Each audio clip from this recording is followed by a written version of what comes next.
than just a word. It's more than just a song, Lord. Thank you, Jesus. Thank you, Lord, for your faithfulness. Pwede mo bang pasalamatan ng Diyos that even though you are not consistent sa relationship mo sa Kanya, thank Him. Sabi mo, Lord, thank you because you are consistent. Kahit sa mga panahon, ako alam ko, Lord, hindi ako consistent sa iyo. Pero thank you, Lord, dahil your goodness, your mercy is not based on what we've done, Lord. Kaya tanggapin niyo po yung papuri namin at pasasalamat. We deserve all the glory. Hallelujah. Praise you. Aming Ama sa langit, ngayong umaga pong ito, dinudulog po namin ang pag-aaral namin ng iyong salita. Ikaw po yung patuloy na gumabay sa amin. Bigyan niyo po bawat isa ng karunungan, pangunawa, kung ano po yung nais ninyong ituro sa amin sa umaga ito. Alam ko po na noon pa man 2,000 years ago, Panginoon, sinat niyo na po yung freedom for all of us sinners. Pero there are times na may mga nananatili, Panginoon, sa kulungan ng nakaraan, kasalanan, mga nakasanayang ginagawa, paraan ng pag-iisip. Pero Lord, this morning, I pray, paunawa niyo po sa amin na you want us to be free sa lahat ng stronghold and foothold na kaaway. And kaya Lord, give us your word. Guide us, direct us, Lord. This is our prayer in Jesus' name. Amen. Palaban nga po natin ang Panginoon. Grabe ka, Lord. Ito, makakawin na po bawat isa. Gandang umaga po sa lahat. At ganun din po sa mga nanonood po sa live streaming. Good morning po. And good afternoon para sa mga mga. This morning po ay patuloy tayong pasalamat sa Diyos sa pamamagitan po ng pag-aalay natin ng panahon sa pag-aaral po ng salita niya. Dahil alam naman po natin na mismo ang Panginoong Yesus ay inulit niya sa balutikan na ang tao ay hindi nabubuhay lamang sa tinapay, hindi maging sa salita ng mutawi sa bibig ng Diyos. And today, it is an honor po na magamit ang Lord to bring His word sa ating lahat. Dahil alam naman natin na yung salita ng Diyos ay banal at mahirap intindihin, unawain. Hindi dahil sa hindi natin siya naiintindihan minsan. May mga pagkakataon na gano'n, pero alam niyo minsan, pag sinabing ng tawang ang hirap intindihin, hindi na ibig sabihin, hindi niya talaga naiintindihan. Minsan ang ibig sabihin nun, ang hirap tanggapin. Ang hirap mong intindihin. Pero ang totoo, ang hirap tanggapin ng paraan mo, yung gusto mong mangyari sa akin. Minsan gano'n din tayo. Minsan, na-stuck tayo dun sa statement na yun. Hindi ko maintindihan ng Lord. Pero totoo, kailangan mo lang tanggapin talaga kung ano yung gusto niya para sa'yo. And this morning, magkakaroon po tayo ng pag-aaral about ang title po ng pag-aaral natin is Trade Wisely. Sabihin nyo nga po sa katabi nyo, Trade Wisely. Trade, alam naman natin, itong word na ito ay madalas na ginagamit sa kalakalan. Pero ang ibig sabihin po talaga ng trade. Pero noon, hindi uniform yung pwede mong ipalit. Wari, kapag gusto mo ng isang sako ng kamote, kailangan mong palitan yun ng parehas na halaga. Marahil ay isang sako din ng root crops, or sa panahon naman ng Roman Empire, ang gamit nila talagang pananalapinan bukod sa ginto at pilak ay asin.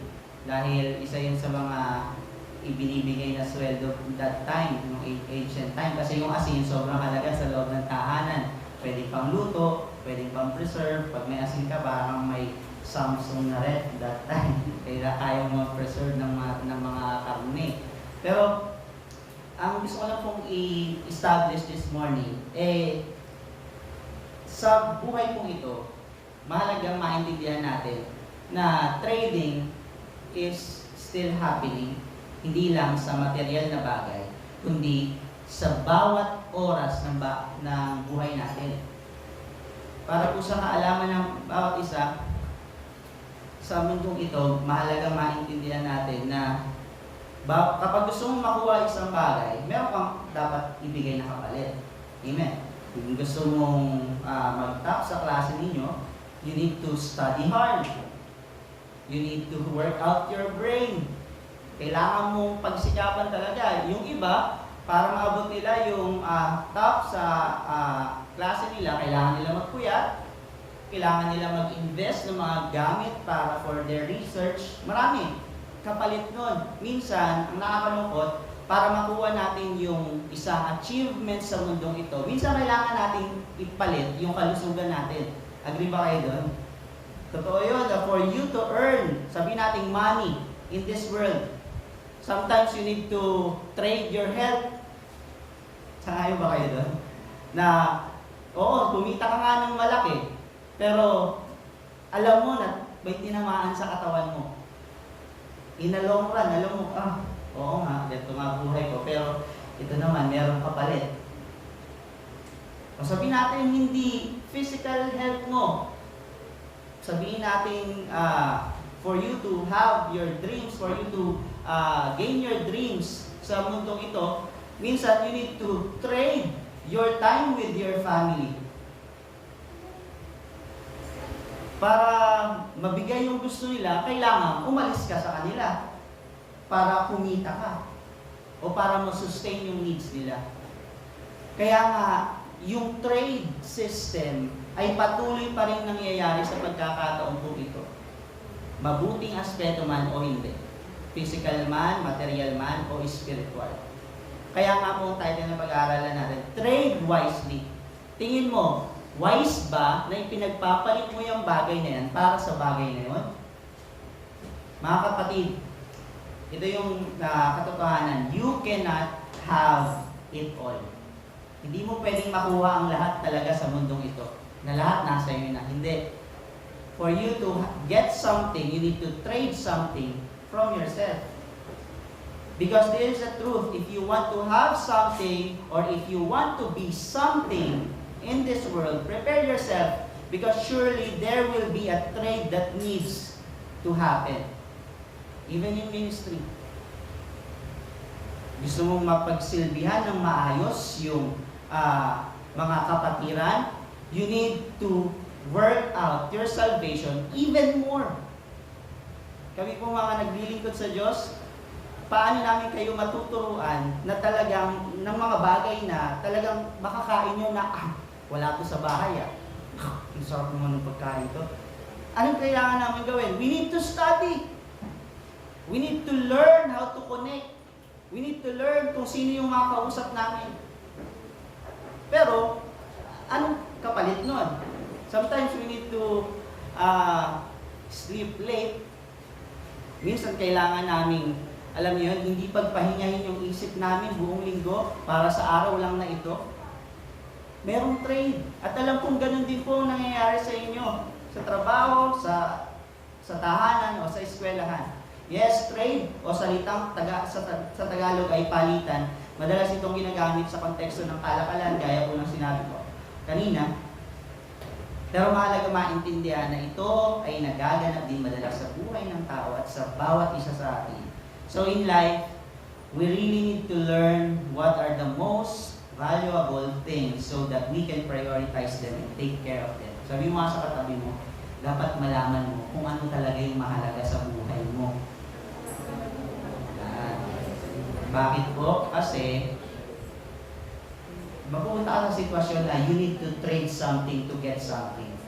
Ang mahirap doon, kapag yung pinagpalit mo, bagay na mahalaga at kailangan mo. O niya, para makuha lang yung isang bagay, yung pinagpalit mo, napakahalaga. Baka hindi good trade yung ginagawa mo this week, Baka nagpupuyat ka para sa isang bagay na wala namang halaga. Baka nauubos yung lakas mo. Itong mga nagdaang buwan sa mga tingin mong achievement, pero pag nakuha mo, malalaman mo hindi ganun kahalaga pala yun. You need to trade wisely, mga kapatid. Do not trade the important things in your life just to gain momentary pleasures or those pleasures that will not last. Pwede ba yun? Huwag mong ipagpalit yung mga bagay na yan para sa panandaliang saya lang. Ilang oras na saya lang, pinagpalit mo yung bagay na kalusugan mo, yung spiritual life mo, yung relationship mo kay Lord, pinagpalit mo para sa isang bagay na sa mundo lang. Momentary pleasures. Nasayahan ka, nasarapan ka ng saglit lang, pero yung pinagpalit mo is something that is eternal. Mga kapatid, sabihin mo sa katabi mo, trade wisely. Kasi mga kapatid, alam nyo, ayaw ng Diyos na yung mga magaganda at mabubuting bagay na binigay niya sa'yo, mawala. Pero yun we have our own free will. Kaya nga, nandito kami to remind all of us na kailangan natin maging matalino. Hindi yung sige lang ng sige para makuha ang isang bagay. Hindi. Trade wisely. Ito po, remember Esau, or Esau sa English po. Si Esau, the moment that he trade his birthright to Jacob his brother in Genesis chapter 25 verses 27 up to 24 po. Take note na lang. Genesis chapter 25 verses 27 to 34. Ano pong istorya niyan? Ipinagpalit niya ang kanyang pagiging panganay para lang sa isang mangkok na sabaw. Ang pagiging panganay po that time, para maintindihan lang natin na it is not a good trade. Kasi, for your information po, si Esau at si Jacob ay magkapatid at sila ay kambal. Mga naman, pwedeng sabihin mo, ikaw na lang panganay, parehas lang naman tayo.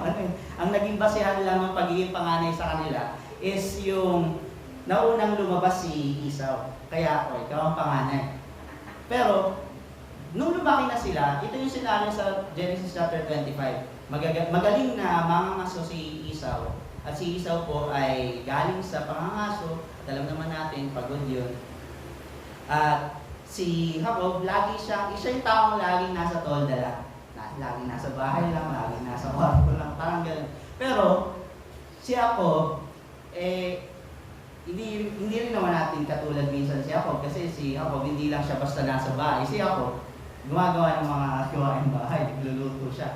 Sa katunayan nga, sa Genesis chapter 25, nung pag-uwi ni Esau sa bahay nila, nakita niya si Jacob na nagluluto ng mainit na sabaw. Sabi nga, kulang sabaw daw yun.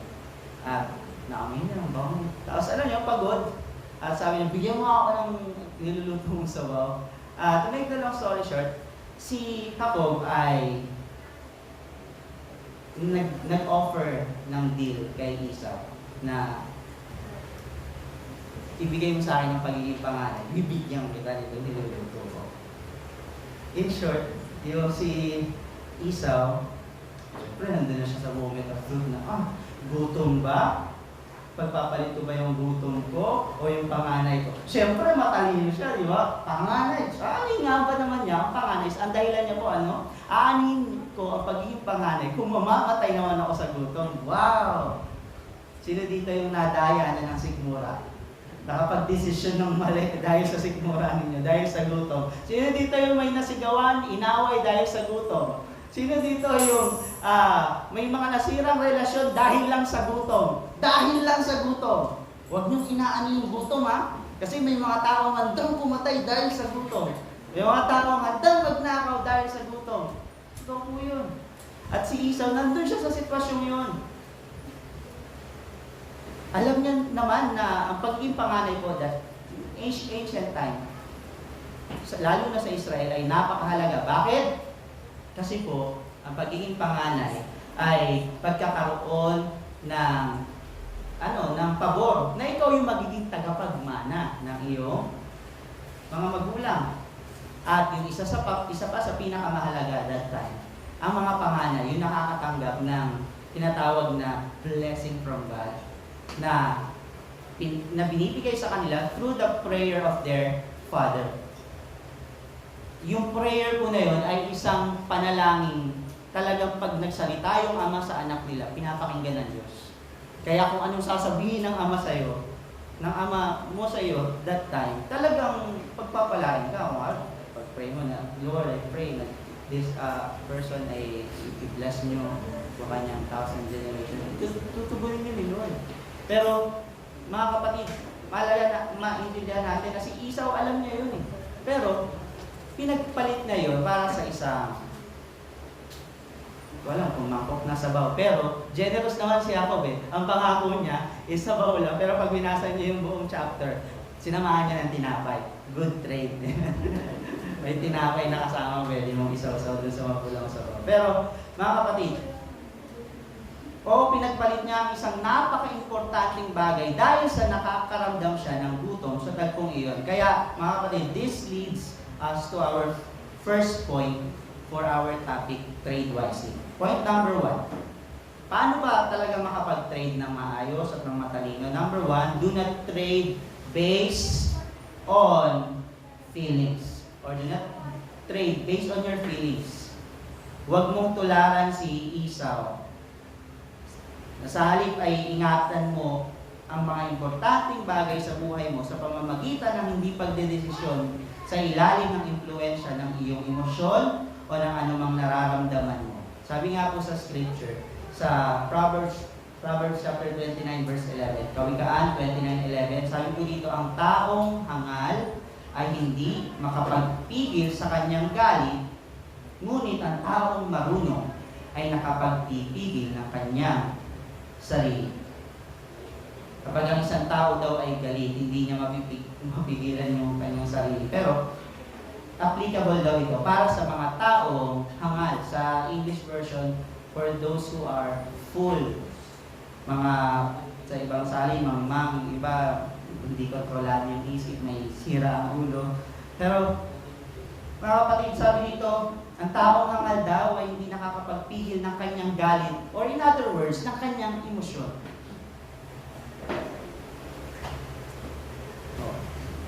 Lahat tayo yan. Minsan na tayo naging hangal. Minsan na tayo naging mama. Pastor, madalas po. Okay, your honesty will set you free. Alam niyo, ito yung kagandahan sa salita ng Diyos. Straight magsalita. Pero ito lang ang payo ko po sa inyo. When the Word of God is rebuking you, listen very carefully. At tanggapin nyo. At baguhin nyo kung ano yung pinapabago nyo. Wala nang dahilan. Bakit si ganito? Tagal na niya, ba't ganito pa rin siya? Hindi, ikaw, magbago ka. Huwag mong laging isipin na kapag mga ganitong message, ito na naman, review ka na naman. Sayang, wala si mamaya share ko sa kanya yung live. Kailangan niya itong marinig. Hindi po. Ikaw yung nandito, ito yung para sa'yo, para sa atin ito. Mga kapatid, sabi dito, tao nga nga hindi makapagpigil sa kanyang sa galit. Kaya anuman ang umuudyok sa iyo na emosyon upang ipagpalit ang mga bagay na importante sa buhay mo, gaya ng reputasyon, integridad, at iba pa. Ito man ay dahil sa galit, inggit, selos, sama ng loob, o gutom, kagaya ni Esau. Huwag kang maging padalos-dalos. Isipin mo lagi kung ano ang mas mahalaga at huwag ka lang bumase sa nararamdaman mo. Because our feelings is always unstable. Hindi ko alam kung na-notice nyo na yan. Halata po yan Unstable ang feelings. Sa mga estudyante, before, di ba, nung may pasukan pa, lahat tayo excited na pagpasok ng buwan ng Mayo. Kasi pagdating ng June, pasukan na. Naalala niyo yung feeling na yun? Yung parang mga gano'n na, ito na, papasok na, may bagong bag, may bagong sapatos. Yung ganun pakiramdam sa mga magulang po dito, alam ko matagal nyo na yung ganun pakiramdam na Pasok na, kahit luma yung sapatos, bago naman yung mga estudyante, may bagong niligawan, may bagong katabi, seatmate, bago.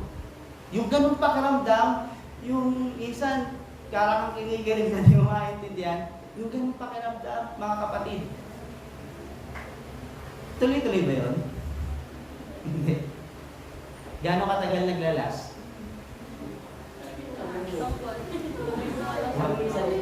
Grabe na naman dyan, 1 week lang. Okay, sino may lalaban? 2 days, 2 days. Meron 2 days eh. Okay, first class, first subject. Meron, di ba? First subject pa lang, tinatamad ka na agad. Ayaw mo na pumasok. Mga kapatid, kahit sa trabaho masaya ka nung umalis ka sa trabaho mo, bagong offer, bagong salary, bagong katrabaho, saya. Mabibili ko na yung mga kailangan kong bilhin. Yung iba, makakakuha na ako sa home credit ng gusto kong kasi mas malaki na sahod ko. Yung in-increase ng sahod niya, yun, ipang home credit niya. Ganun pa rin yung sahod niya. Excited yung mga ganun. Yung iba, excited na, alam mo yan, yung payout niya, o kaya, ito, laki ng kita ko ngayon, bibili ko to. Excited tayo kapag may bagong bagay na papasok sa atin. Pero, sabi nga, feelings are unstable. Nandyan siya, biglang wala. Kaya nga, sabi ng point number 1, do not trade based on your feelings. Mga kabataan, maraming kabataan na nabibiktima nito. They are trading their virginity because of their feelings. Feeling ko, siya na talaga ang number 1. Siya na ang the one. Siya na ang papakasalan. Lumubog na. Marry na. Siya na talaga. Kaya bago kasal, binigay. O, wag doon. Masyadong malalim. Doon sa na lang, pagsagot na lang ng pag may maniligaw. Alam mo yun, yung mapakilig ka niya, kaya sige na agad. 2 days pa lang, 1 week pa lang. Kaya sa ating mga may asawa na, alam niyo, yung aminin natin, yung pagiging mag-asawa, pag ilang taon na kayo, hindi na kagaya dati pag konting dikit. babaunin mo sa bahay yun, konting dikit pa lang gano'n. Kaya yung mga lalaki, talagang sinasadya. Ay, sorry, binukin ko po tayo. Alam niyo, yung pakiramdam na gano'n, minsan nadadaya tayo, minsan yung iba na pagpapalit nila yung mahabang taon para sa momentary pleasure lang because of feelings. Minsan, we want to sustain the feelings, kaya we trade even more. Di ba? Kaya mas nagtatagal ka dyan kasi gusto mong masustain yung pakiramdam na yon. Pero kapatid, do not trade based on feelings. Siguro naman po hindi ko masusulat o ma-share ko sa inyo kung di ko naranasan. Mga kapatid, ilang beses na ako nagkamali dahil sa pakiramdam. Dumating dun sa point ng buhay ko na talagang parang muntik talaga ako magkamali dahil sa pakiramdam. Kala ko yun na. Pero mga kapatid, pwede bang i-restore tayo ng Diyos sa tamang estado ng buhay natin? Hindi gusto ng Diyos na ipinagpapalit mo yung mga bagay-bagay dahil lang sa pakiramdam o dahil sa emosyon. Kapatid, huwag mong ipagpalit yung maayos na relasyon mo sa magulang mo para lang sa emosyon na yan, na nagagalit ka sa kanya. Kasi hindi niya na ibibigay yung pangangailangan mo, o hindi siya nagiging maayos na magulang sa'yo, o sabihin natin may katwiran ka. Tama, mali sila. Pero, wasto bang ipagpalit mo yung relasyon mo sa ama't ina mo para lang mailabas mo yung galit mo? On the other hand, mga kapatid, mga magulang, wasto ba na ipagpalit mo yung magandang relasyon mo sa anak mo dahil sa galit mo lang? Alam niyo po I'm talking about dun sa mga sobra-sobra. It is okay to bring or to discipline your children. It is okay na may paminsan-minsan nagkakatambo tayo sa magulang na it is okay because we are people, human. Pero it is not okay kapag nilumbugan na yan ng araw, ang tagal naman. Ang tagal mo naman magalit. Ang tagal mo naman mainis. 2 araw na. 3 araw na. Yung mga ibang mga Kristiyano, yung mga naglilingkod sa Diyos, minsan sinusulit 6 na araw, Sunday tatayo. Kaya 6 na araw may sama ng loob, hingi ng sorry pagdating ng Saturday ng gabi, makikipag-ayos. Tinatawanan mo natin pero totoo to. Bakit ko sinasabi? Kasi gusto ng Diyos ng pagbabago. Do not trade those important things, relationships, reputation, integrity, para lang sa emosyon na unstable. Nakuha niyo po? Point number 2. Trade without thinking of the warranty. Paano matulogin ganito yung kinamito dito para magtuturo ng sales? Hindi mo to sales ha? Trade without thinking of the warranty. There's a type of mindset that will put a category over your life about what is important and what is not. Because trading without thinking the warranty of the chance to do it again if it fails is something that we should learn. Why? Dahil hindi naman talaga lahat ng bagay sa mundong ito ay may warranty o maaari mong ibalik once na ipinagpalit mo na. Sangayon ba kayo doon? Kaya yung point number 2, naintindihan niyo po, trade without thinking of the warranty. Minsan, ipinagpapalit natin yung isang bagay kasi iniisip natin, pwede ko namang makuha ulit. Pwede ko namang mabalik ulit, di ba? Magkakasala ka, pwede namang mag-repent mamaya after. Pero pwede ba na wag nating ipagpalit yung mga bagay-bagay na ganun yung isipan natin na pwede naman. Pwede kong i-reset. Pwede kong maulit. Why? Dahil hindi naman talaga lahat ng bagay sa mundong ito ay maaari mong ibalik once na ipinagpalit mo na. For example, time or oras mo. Ito, once na ipinagpalit mo na sa isang gawain o schedule, hindi mo na pwedeng ibalik yun. So, kaya ba kayo doon? Isa yan sa mga mahalaga, kaya you need to trade your time wisely. Pwede ba pag-uwi natin sa bahay, check your schedule? Anong ginagawa mo sa span ng pagising mo sa umaga hanggang tanghali? Ano yung mga oras na binagpapalit mo para sa isang gawain? Anong ginagawa mo nun? Trade wisely. Kasi, yung mga bagay na tingin mo ipagpapamamaya mo na hindi mo alam kung pwede pa. Alam ko yung mga tingin nyo yan. Pastor, pwede naman talaga. Mga pinagano ko, isinantabi ko, nagawa ko ulit. Ngayon nga, meron ako isinantabi, patuwi ko sa bahay, gagawin ko ulit. We'll never know.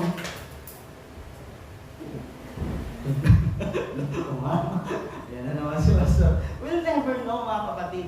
Bakit ko ito laging sinasabi pag nandito ko ako sa arawan na I'm speaking about na minsan there will be times na you will experience sudden tragedy. Minsan kung hindi loobin ng Panginoon, sudden death, hindi natin alam eh. Mga kapatid, kaya nga, you need to trade your time wisely. Huwag mong isipin na kung anong gagawin mo sa oras mo ngayon ay pwede mo laging gawin bukas. Kasi like what the scripture says sa Kawikaan chapter 27 verse 1. Ano po sabi doon? Proverbs 27 verse 1. Huwag mong ipagyabang ang gagawin mo bukas sapagkat hindi mo alam kung anong mangyayari sa araw na iyon. Kaya trade as if there is no warranty. Ipagpalit mo yung oras mo na tila bang hindi mo na, alam mo hindi mo na mababawi.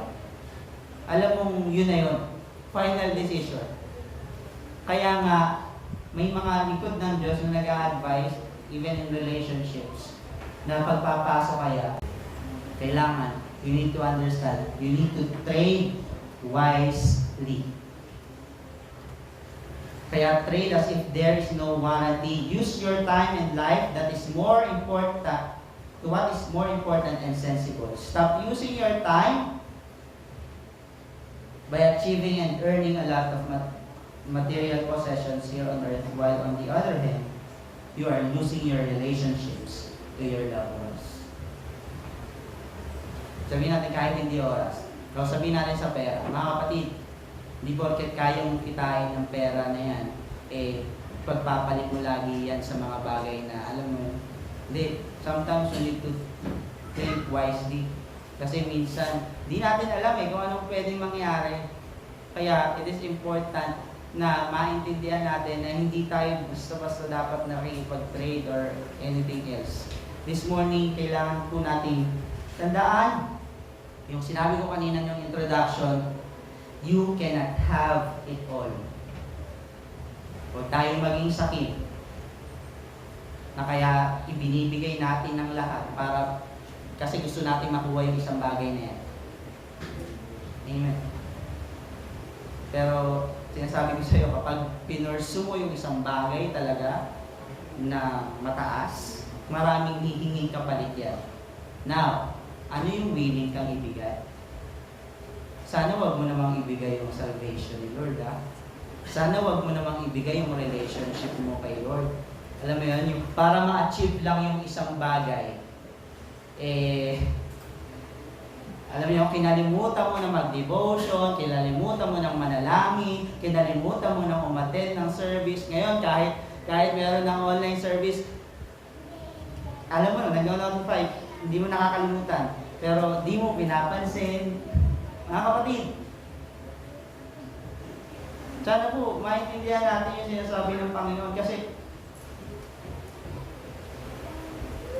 alam niyo po, hindi na ito palabas. Hindi po palabas ito yung pupunta tayo dito, check yung schedule ninyo, nandiyan kayo. Okay na. Hindi po. Sana po, huwag tayong matauhan dahil sa nagpakilala na ang Diyos sa atin.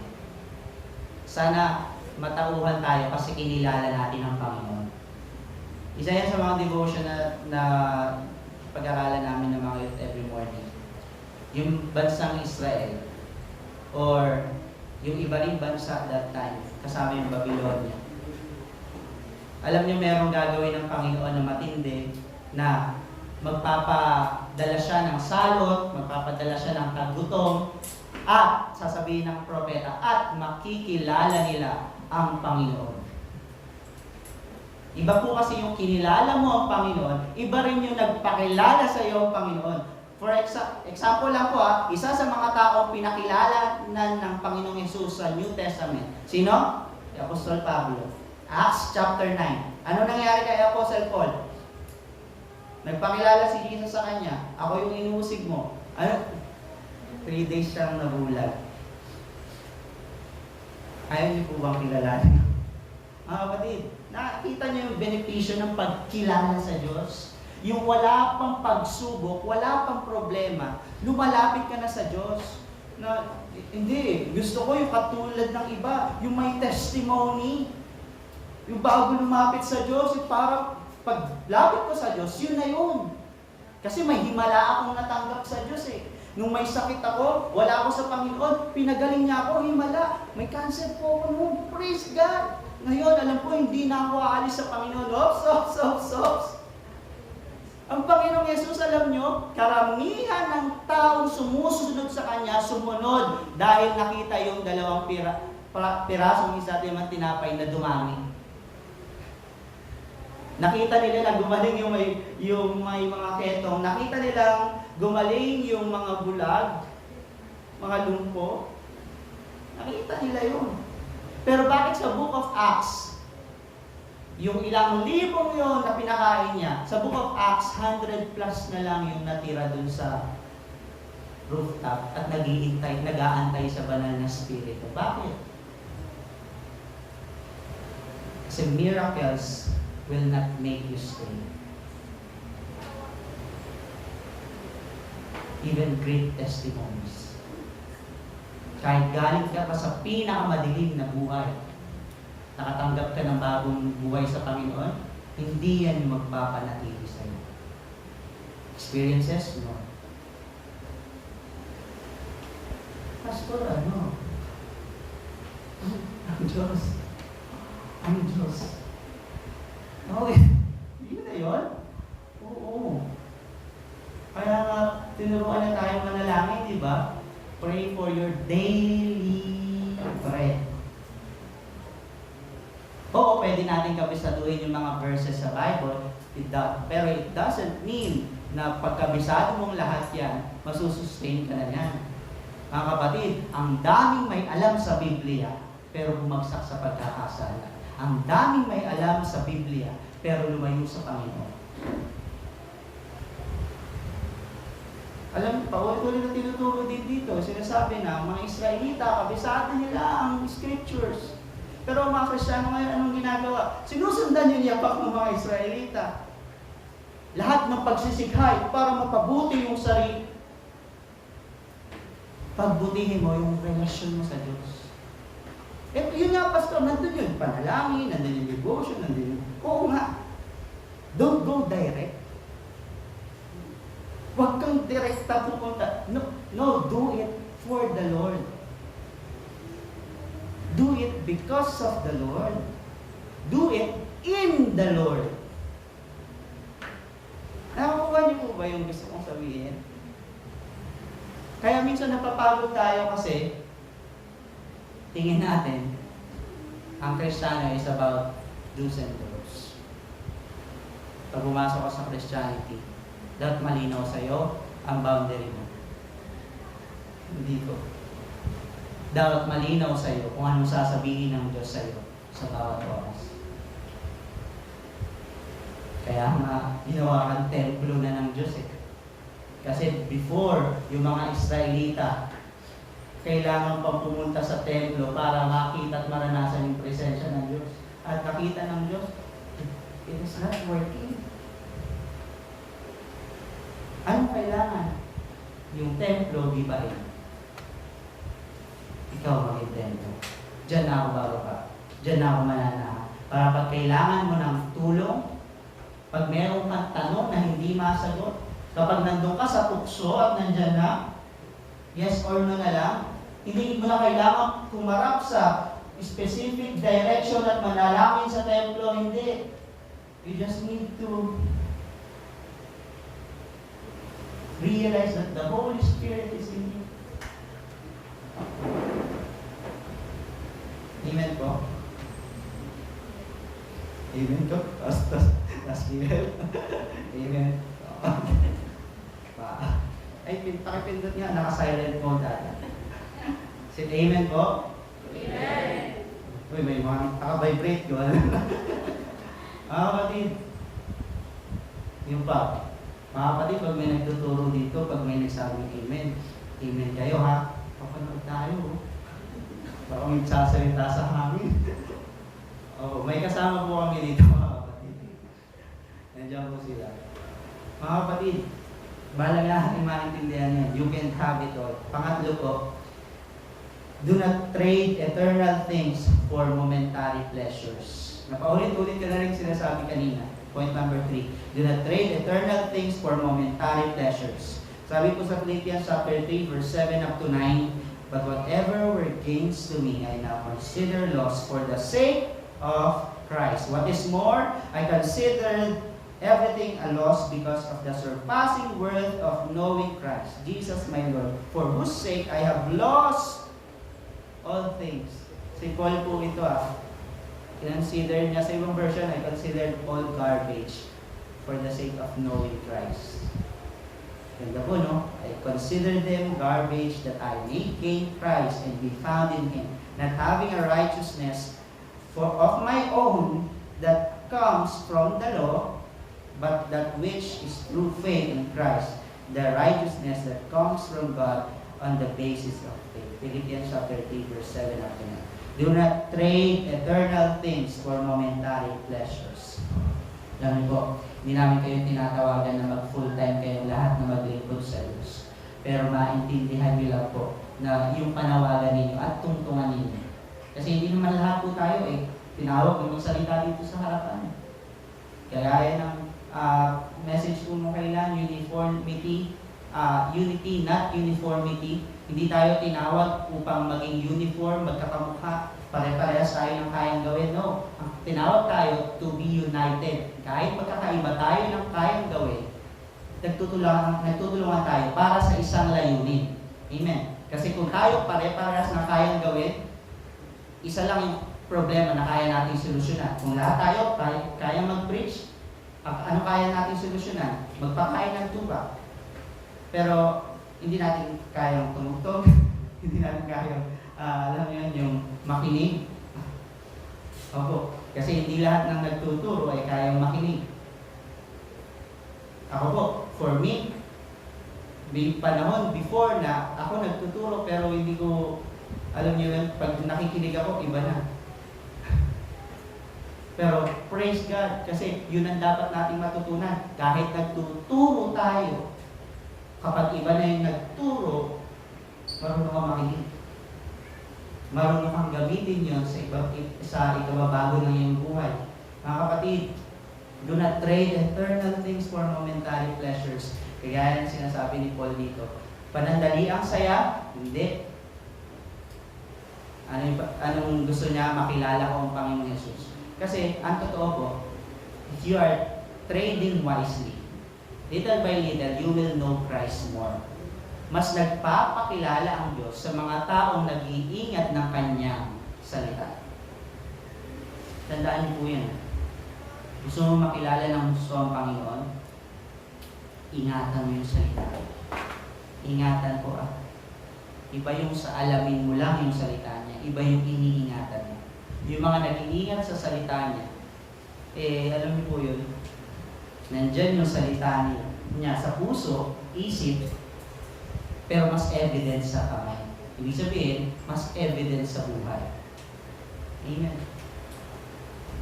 Pag tayo tumulad sa, alam niyo yung mga nakakalungkot na pangyayari sa panahon natin ngayon, secularly, alam niyo, nakapagtapos ng engineering, alam yung mga bagay about engineering, pero nung nandun na sa field, hindi alam i-apply. Nakapagtapos ng computer courses, pero nung nandun na sa harap ng computer, ilang taon, hindi na alam. Alam niya, pero hindi niya ginagawa. Kasi, hindi niya kaya. Ang kapatid, minsan Kristiyano ganyan, tagal na, daming alam, daming kabisado, daming added ng Bible study. Pero kung pagpapantayin mo yung knowledge sa wisdom, dami nating alam, ang konti ng ginagawa natin. Amen?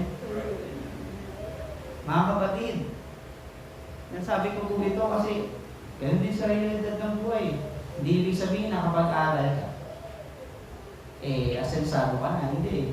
Minsan kung sino pa yung mga walang alam, hindi alam yung theories, hindi alam yung mga formulas, sila nagsasucess sila. Bakit? Kasi meron silang nalaman na malabong larawan pero in-apply nila. Malabong sistema pero sinubukan nila. Secularly yun buhay yun pero paano sa, ganun din sa spiritual. Huwag kayong mag-antay na dapat magawa ko yung nagagawa nila. Dapat makabisado ko yun. Hindi! Alam nyo, mas mahirap gumawa ng salita sa pamuhay ng salita ng Diyos kaysa kabisaduhin. Di ko kung mag-agree ngayon. Yo ba?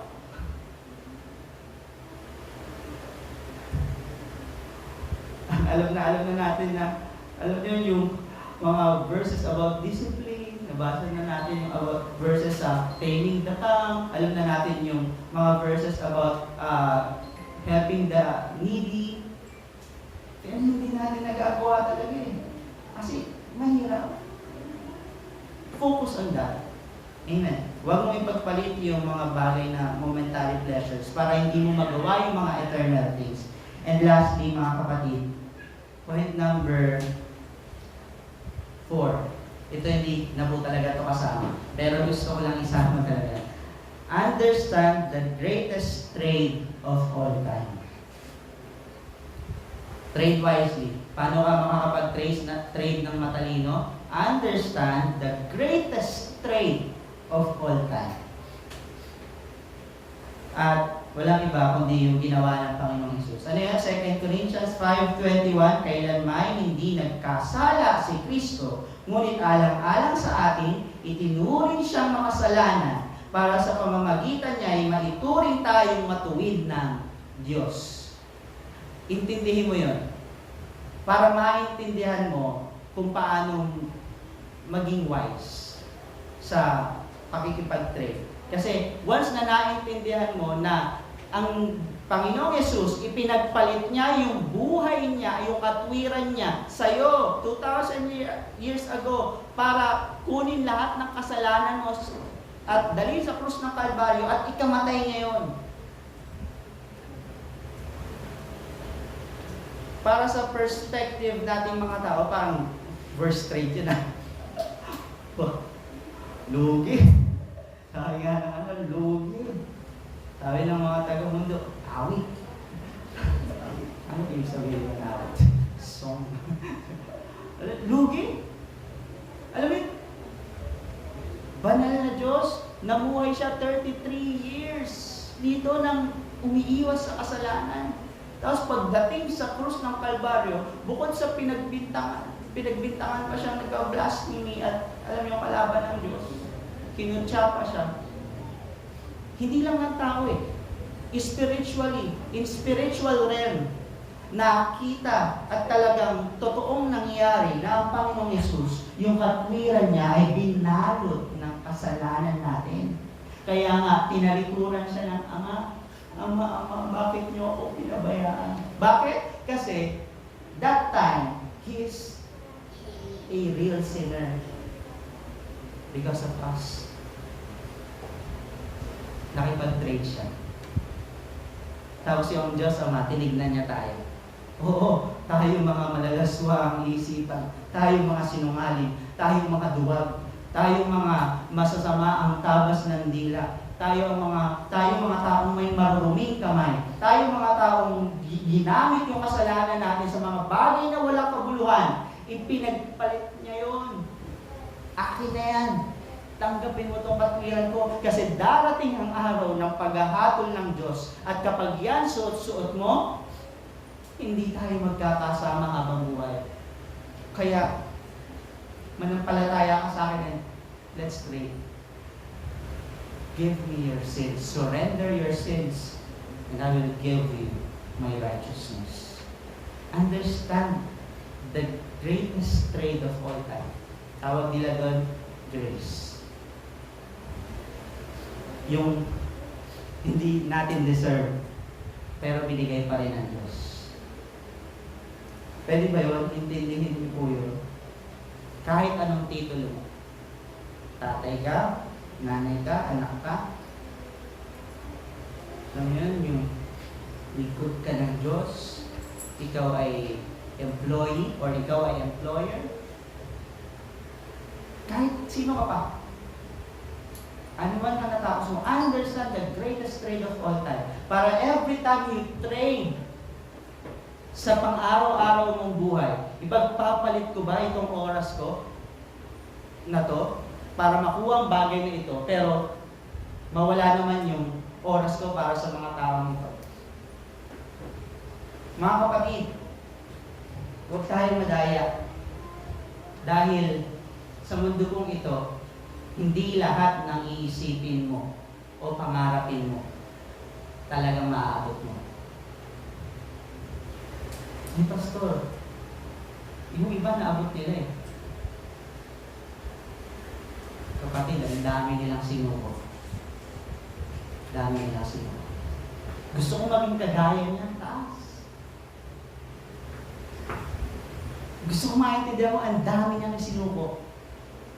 Pero as a Christian, you need to understand na hindi tayo pwedeng mamuhay kagaya ng mundo. Hindi lahat ng sa atin pwede natin ipagpalit.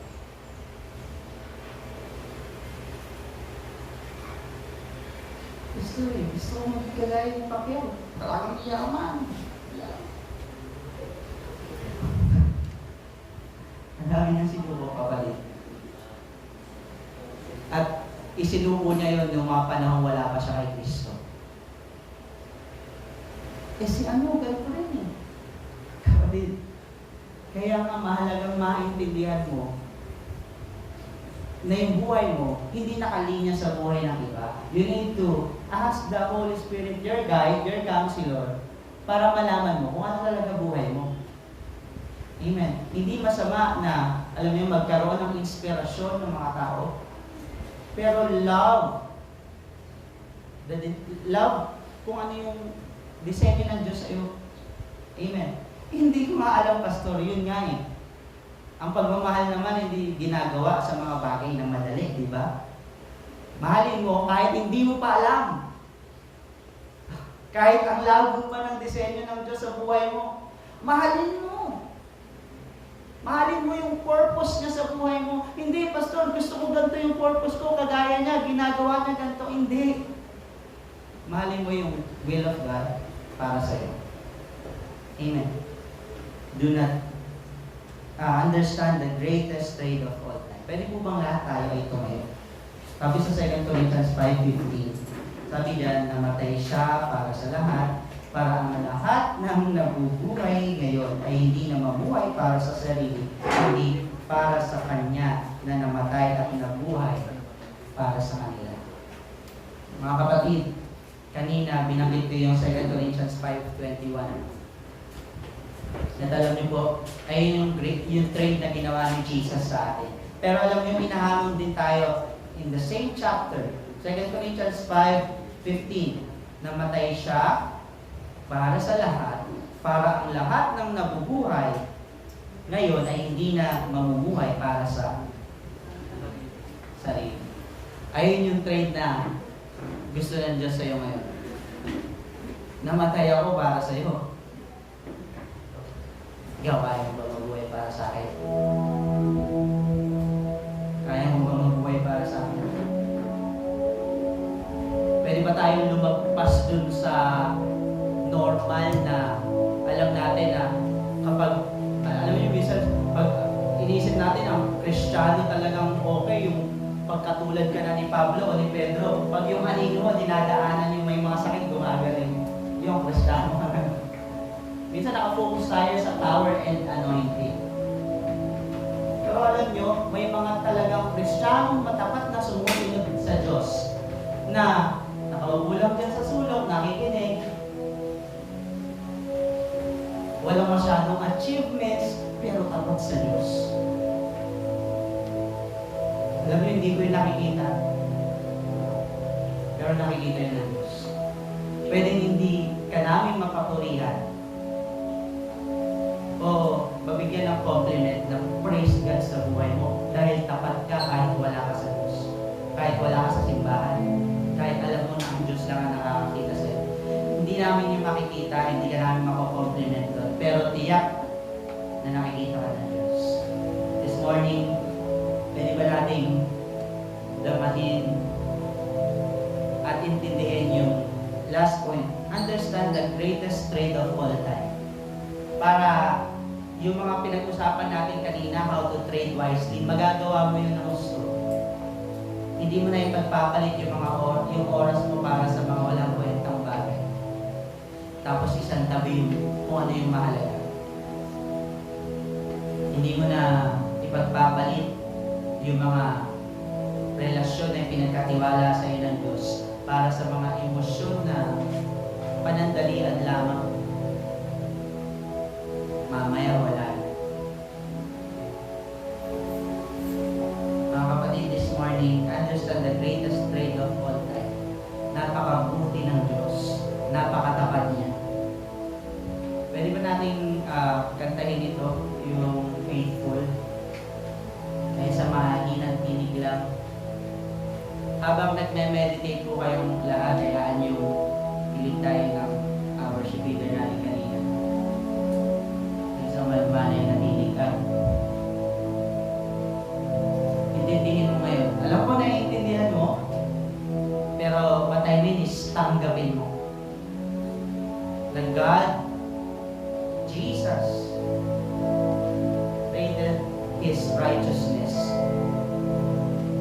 sins. Para siya maging kasalanan and you to be righteous. Para ikaw, for you to be righteous before God. At ang nakakatuwa sa Diyos, mga kapatid, alam niyo, gusto kong pagdiinan yung kaligtasan ng kaluluwa natin. Pero alam niyo na rin yun eh. Alam niyo, nakakatuwa sa Diyos. Yung greatest battle na hindi natin kayang paglabanan, pagtagumpayan, yung kamatayan, pinagtagumpayan niya. Hindi natapos doon. Nag-offer siya, make me your Lord, make me your shepherd. Bakit? Because every day, there will be wolves, predators that will attack you, that will snatch you out from the hand of God. Pero sabi ng Diyos, walang makakaagaw sa akin. Walang makakaagaw sa iyo dahil ikaw ay nasa kamay. He is there all along. Yung mga maliliit na gusto niyang trade na ayusin mo, it is for the long run, mga kapatid. It is for your growth. Pwede ba yun? Do not trade your growth for momentary pleasures. Wag mong ipagpalit yung paglago mo ngayon para sa kahiyaan, para sa isang kasiyahan na saglit lang.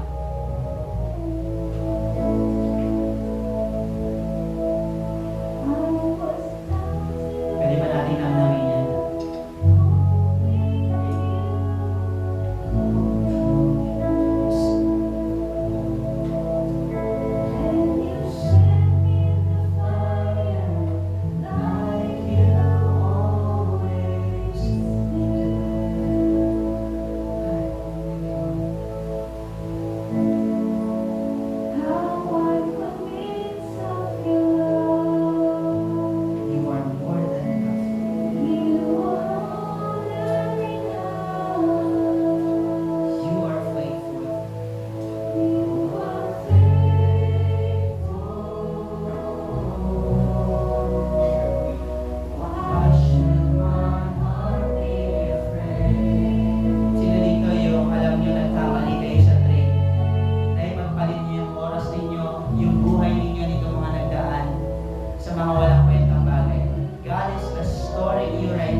Sabi ng awit, I will always be with you. Because hindi ako magaya ng tao. I am faithful. Even to those times na kahit ikaw hindi ka naman tahan, I will uphold you with my righteous right hand. Hallelujah. Pwede po ba natin kantahin ito? Yung chorus na sabay-sabay sabihin natin, you are faithful. Amen. Why should my heart be afraid? You are faithful.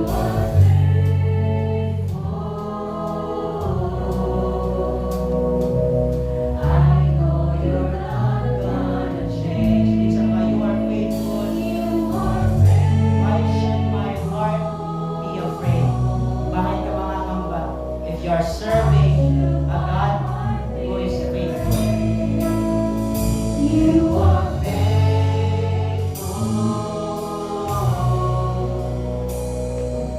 I know you're not a change. Para sa mga natatakot, nakakaba, Pastor, what if kung dumating ako dun sa punto na I need to trade something naman to serve God, pero mahalaga sa akin. Kapatid, in those times, you need to be reminded that God is faithful. Hindi niya hihilingin sa iyo ang isang bagay o kukunin ang isang bagay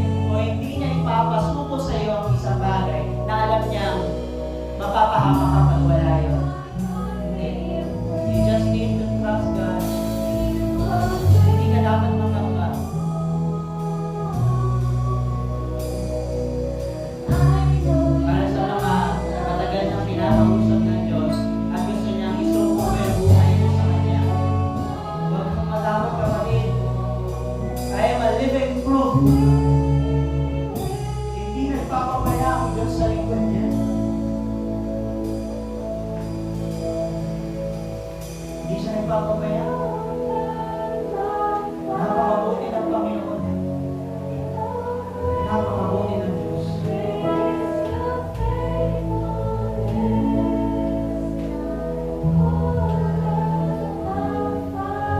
May mga ibang tao na, alam niyo yun, ayaw maglilingkod sa Diyos kasi ang hirap ng buhay ng naglilingkod sa Diyos. Pero minsan nakakalungkot, nanggagaling pa sa mga kalaya o ding lingkod ng Diyos yun. Bakit? Pinabayaan ba tayo ng Panginoon? Hindi naman na. May panahon ng pagtitiis. Pero tiyak ko may panahon ng pag-aani, kapatid. Patience. Pwede bang gawin natin itong moment na to? Sa moment of worship. Isipin mo, you and God alone. Anong mga bagay na na-achieve mo, natanggap mo, nakuha mo. Anong mga bagay na wala ka dati na meron ka na ngayon. Thank God.